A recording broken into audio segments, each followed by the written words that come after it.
You know what? It's been a little bit since we've talked custom curse techniques, so I got a couple for you guys today. Let's get into it. So this video was inspired by Onmyoto, who sent me a DM saying that he recently created a curse technique as part of a challenge on Reddit and he wanted me to check it out. But specifically, he said that he knows the create your own curse techniques trend has long since died down on my channel, but that actually is not true. So that's another reason I wanted to make this video. Custom curse techniques are probably bigger than they've ever been on the channel. I just haven't been making the showcase videos about people's specific techniques because there are just far too many of them.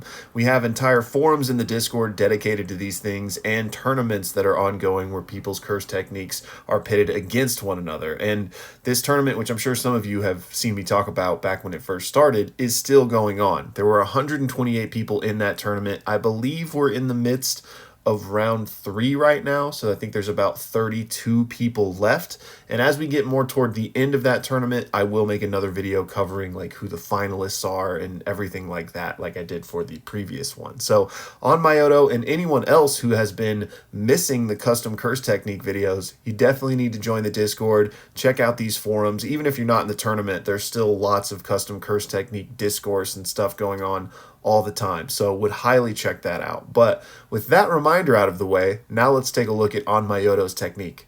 So Onmyoto's technique is Heaven's Spoil, and y'all pause to read the whole thing if you'd like, but the short version is, his curse technique is when he touches somebody, that point of contact becomes manga pages, which tells the future of the person you touched. And basically this enacts a binding vow, wherein the person you touched gets to learn their future, which is a benefit to them, but in return, they must lose access to their cursed energy and cursed technique. So I think this is a really fun idea, and he mentions that like the stronger you are, the more potent the fortune telling, if you will. So like the more further in the distance the future will be, meaning the longer that person will be without their cursed energy and cursed technique. So I think this is a super fun idea, and he mentioned it was kind of tongue-in-cheek with the whole manga thing. So yeah, I really like this. It would be cool to see it animated, and like, does the whole person, like if you touch somebody's arm, does their arm turn into manga pages and fall away, or is the manga just like created at that location? Onmyoto also goes on to describe the domain expansion, which is the Pernicious Gatekeeper, and inside the domain, the user of the technique gains all knowledge of their own future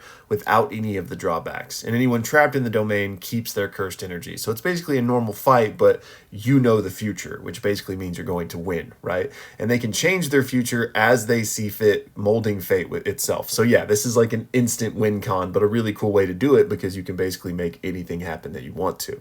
So yeah, this is really cool, man. I like that it's a combination of Charles and Higuruma's curse techniques, kind of. And thank you for bringing that Reddit thread to my attention. I'm going to have to definitely check that out. And then while we're here, I wanted to go over one other curse technique as well from my guy Crushing Blow, who was the originator of the Culling Games tournaments. This was actually his technique from the first tournament, so not the one going on right now, but it is called Fisher King. And basically, again, pause to read the whole thing if you want, but with the technique, he creates a fishing rod, and with the reversal of the technique, a storage fridge. So with this rod, you can basically cast it like a fishing rod, and if you are able to hook an enemy, an opponent, whatever, with the rod and then reel it successfully all the way back to you, then you will steal a portion of that thing's cursed energy, which takes the form of a fish. And the longer the distance the reel was, the more you're going to steal. So you'll get a really big fish if it's a super far cast, or a small fish if somebody's right in front of you and you manage to hook them. The fridge comes into play where if you don't have that, the cursed energy fish is just going to disappear. But if you do have it, it will be stored in there until you want to use it. Now you might be saying, well, who's going to get hooked by this curse technique fishing rod? Well, that's where this lure comes into play. And again, pause to read the whole thing if you'd like, but this lure basically acts as an illusion to draw people toward this fishing hook. Also notably, if you are hooked by the lure, you will lose access to your curse technique, and the amount of cursed energy you can use will be halved. And if you're successfully reeled all the way in with this, then the cursed energy fish that will be produced will be doubled in size. And here Crushing details the reversal with the fridge and the stored cursed energy fish. They basically can be used as shikigami to fight for you, some of them even being able to copy cursed techniques or the techniques of cursed tools that they interacted with. As always, pause to read the whole thing, but a really cool concept.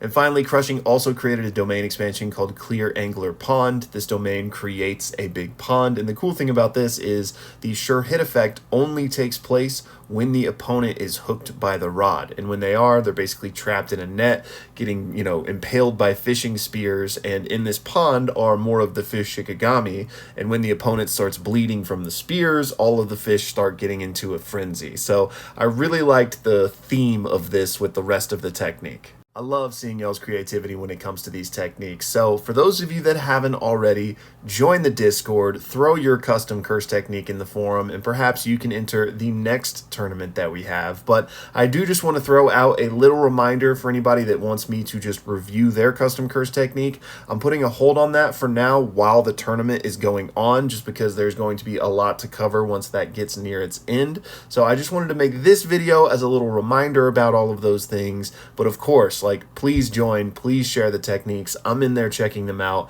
I just won't be doing showcase videos, at least until after the tournament is over. Anyways, y'all, thank you so much for watching, and I'll see you soon.